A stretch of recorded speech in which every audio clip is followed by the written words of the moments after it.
नमस्कार. Recipes with तारामध्ये तुमचे सर्वांचे स्वागत आहे. तर आज आपण आहे ना खूप छान अशी रेसिपी बनवणार आहोत. पोह्यांचे कटलेट. हे तुम्ही नाश्त्यासाठी सुद्धा बनवू शकता आणि लहान मुलांच्या डब्यासाठी सुद्धा देऊ शकता, कारण हे कमी तेलकट आहे.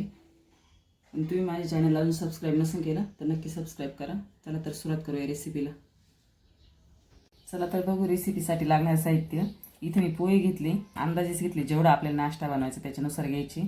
त्यासाठी हिरवी मिरची, लसूण, जिरे आणि ओवा थोडे ना असे बारीक मिक्सरमध्ये फिरून घेतले.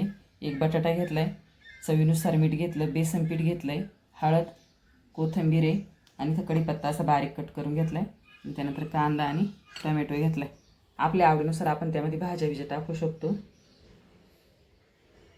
सर्वप्रथम आपण हे पोहे ना स्वच्छ धुवून घेऊ, मग ते भिजतील पण. आणि यातलं सगळं पाणी आपल्याला काढून टाकायचं. तर पोहे भिजून झाले, त्यामध्ये हा आपण एक बटाटा घेतला आणि तो मॅश करून टाकू आणि हे पूर्ण ना असं एक जीव करून घेऊ असं. तर मी आता हे पूर्ण असं हे करून घेतले सगळं एकत्र. आता यामध्ये आपण जे सगळं साहित्य घेतलेले ना हे सगळं यामध्ये टाकून घ्यायचे. मी मिरची कट करून घेतली, आपण बारीक ती टाकून घेते. त्यानंतर बेसन पीठ, चवीनुसार मीठ, हळद पावडर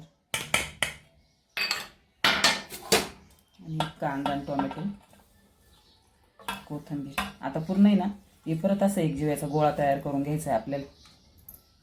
आता मी मळून ना एक असं एकसारखं करून घेतलं याचं. आता याचे ना आपल्याला कटलेट बनवायची. पण त्याआधी इथे ना पॅन गरम करायला ठेवले, तवा. त्यामध्ये आपल्याला तेल घालून घ्यायचे थोडं. आपल्याला ते शॅलो फ्राय करायचे, जास्त डीप फ्राय नाही करायची. आणि याचे ना आता छोटे छोटे कटलेट बनवायला घेऊ आपण. तुम्हाला जसे पाहिजे तसे आकारात छोटे छोटे असे बनवून घ्यायचे आणि ते तव्यावरती फ्राय करायला ठेवून द्यायची.